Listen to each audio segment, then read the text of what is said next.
I'm with the man who's going to do halftime his way. You like that, Usher? I like that. Your way, man. There you go. We've been talking to so many people who are so beyond excited for your performance at the Super Bowl. From Jermaine Dupri to Debrat, Ludacris. I'm really excited about it. I'm going to be there. I can't wait. I love Usher. He's like my little brother. He's going to kill it just like he does his Las Vegas residencies. One thing's for sure, Usher is going to annihilate that stage. What does it mean to have so many friends and artists in your corner? I thank them for their vote of confidence because we've, not only made music together, but we support each other. Yeah. And this is a celebration of my legacy. This is a celebration of my music. This is a celebration of my passion. 30 years ago, that journey started, and now it's landed me at this point in my life at the Super Bowl. A lot of songs, a lot of moments, a lot of dance, a lot of energy. What are some of the songs you're running through? The set list, man. The set list has been hard. You know the hardest part? What's that? 13 minutes. You got too many songs in too few minutes. You got 13 minutes in order to get through an entire legacy of music.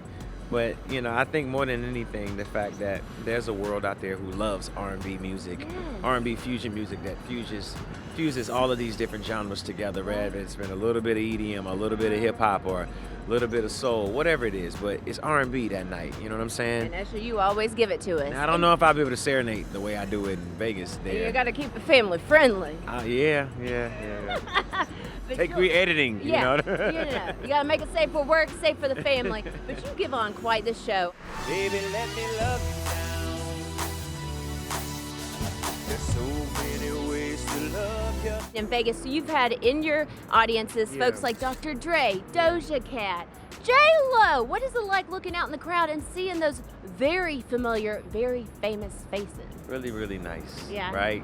Some of which I'm really good friends with, so I feel like I'm performing for my friends. And some of which I've never met before, and I get a chance to shock them, But again, it's a celebration. And the fact that I have my friends and new people to celebrate with is what it's ultimately, is what's driving me and building my anticipation and excitement. Have you even had time to really wrap your mind around those 13 minutes for the Super Bowl halftime show? No, I've just been busy. It's like I can't stop to really savor any of it. Yeah. But I don't take it for granted. And, I'm really, me and my mother talked about this moment many years ago, and there was the thought that maybe it wouldn't come. It's just a matter of time. Yeah, it was just a matter of time and making certain that the moment was right. Yeah. The moment was right for Las Vegas. And it really started for me with the residency and a time when we were trying to get back to normal, right? The belief that we would, go to concerts the way we did. We came out of a pandemic, out of, being quarantined, straight to Las Vegas.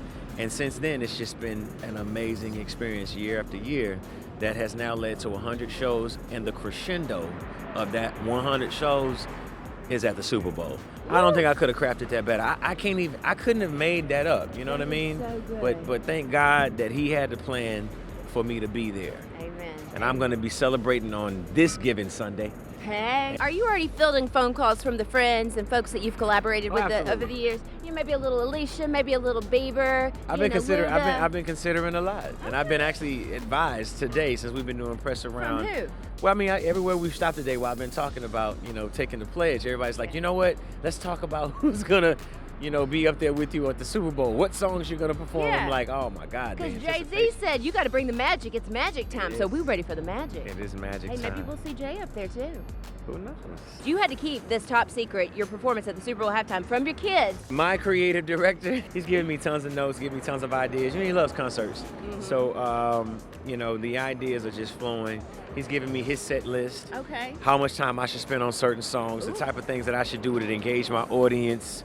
He's a real detailed kid, I love it. Well, nobody keeps it real like a kid. Yeah, right? February 11th can't come soon enough, Usher. We don't want to rush the process because you got a lot of things to do in Vegas. You got a lot going on in life, but you're coming to the Super Bowl and you're also coming home on February 11th. The album. What are you going to be delivering to fans this time around? This juncture, this portion of my life, right, is a coming home experience. When I think about where I started and how this 30 years of an evolution has now brought me back home with all of the experiences that I've had. So that's part of the reason that I named it Coming Home, and the rest of it is inside of the music and my choices of experiences and things that I wanted to blend. I tried a few new things, Yeah. worked with some new producers, and also to work with producers that I've worked with in the past. That's a bit of a coming home as well. LVIII? Working with LVIII as a partner, having Yes. a record label with him, and discovering and good. developing new artists, and me being the first artist on the label.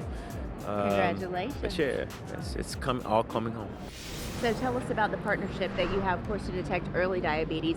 Why Yeah. is this a personal connection for you? Well, Sanofi and myself came together around an effort that hopefully will become a movement for us to be able to pledge. This is all I need you guys to do. Go to theonepledge.com and pledge. Speak to your physician and actually get screened for type 1 diabetes. My journey with this started when my child was 6 years old. And since then, the journey has been one that I would have wished to have had the ability to prepare for.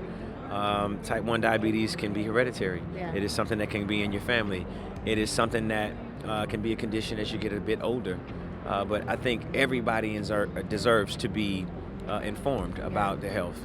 And it's a really important message for the world. It actually brings recognition to the fact that we are all living with this disorder, and we may not necessarily have the information that we need to know about it. And that's why I decided to not be there on Halloween with my kids. I did post. They actually sent me photos. The day prior, I actually did get little Mario and Princess Peach together. They were so adorable, but you're not there with them on Halloween Yeah. because you are doing something for them and their family and the greater good. Well, right families now. all over the world. It is, exactly. Yeah. What did your 6-year-old teach you in their bravery in tackling diabetes when they were diagnosed? Oh man, to really live in the moment and be patient with the process and understanding diabetes is not something that is avoidable. Right. It is not something that is easy to understand and comprehend. It's not like a pill you take when you have a cold, Right. or if you have a sickness, you can quickly go to your doctor and figure out the remedy, and maybe till the next time you Right. don't have to see him. You constantly have It to is be aware constantly. of it too. What You you're do. eating, what's around. I mean, it's just a constant thing to worry about as a parent. Well, as a parent, you're constantly worried because you want the safety of your children. Right. Have fun, Usher. Thank you so much Thank for you so your much. time. Thank you, sweetie. Yes.